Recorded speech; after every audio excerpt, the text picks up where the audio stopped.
Story base বাংলাদেশে shoot করাটা একটা ইমোশনাল একটা ব্যাপার। আমরা বাংলাদেশে শুট করেছি যা কিছুদিন আগে হতো এখন বলছি, আই থিঙ্ক সেইটা বেশি কানেক্ট করবে rather than shooting Switzerland, shooting in Italy. আমি কানেক্ট করতে পারছি, মানে আমি বেশি তো বিদেশি আমরা নর্মালি শুট করতে, আমার বেশি ভালো লাগছে এখানে। টাইপ বেঙ্গলে 60% লোকের একটা কানেকশন আছে, ইমোশনাল কানেকশন। তো তোমার এই ছবিটা দিয়ে হয়তো আমাদের সেই গ্রুপটা বেরোবে।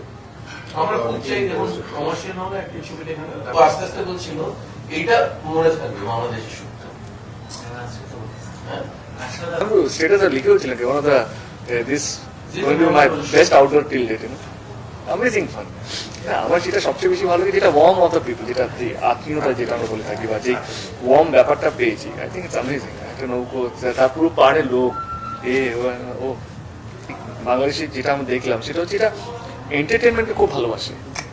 এই যে কোনো ফর্ম অফ এন্টারটেনমেন্ট, যেটা হয়তো গান হতে পারে বা অ্যাক্টিং হতে পারে, ছবি হতে পারে, সেইটাকে অ্যাপ্রিসিয়েট করার জন্য একটা দর্শক চাই, সেটা প্রচুর আছে বাংলাদেশে। সেটা আই থিঙ্ক সেই পার্সেন্টেজটা আমাদের পশ্চিমবঙ্গ থেকে বেশি আছে। মাঝখানে একটা ক্রাইসিস পিরিয়ড গেল আমাদের প্রায় 5-6 বছর। আমাদের কিছু স্টার ফল ডাউন করলো, কিছু স্টার মারা গেল, কিছু স্টার ফিল্ম ছেড়ে চলে গেল। মানে গোটা ইন্ডাস্ট্রিটা কি হলো যে একটা ফাঁকা হয়ে গেল, একদম মেধা শূন্য হয়ে গেল। আর একটা মারা গেছে মান্না ভাই, তো মান্না ভাই এরা সকলে তখন একটা আন্দোলনের মধ্যে এই ভলগারিজমটাকে তোমার ভ্যানিশ করলো, সরকার একটা ভালো আইন করে দিল। তখন তো ইন্ডাস্ট্রি শূন্য হয়ে গেছে। আগে যখন আজ থেকে তোমার 15 বছর আগে আমাদের এখানে সিনেমা হতো 1.5 কোটি প্লাস, এমন 1.5 কোটি প্লাস, মানে নর্মাল একটা সিনেমা বানাতে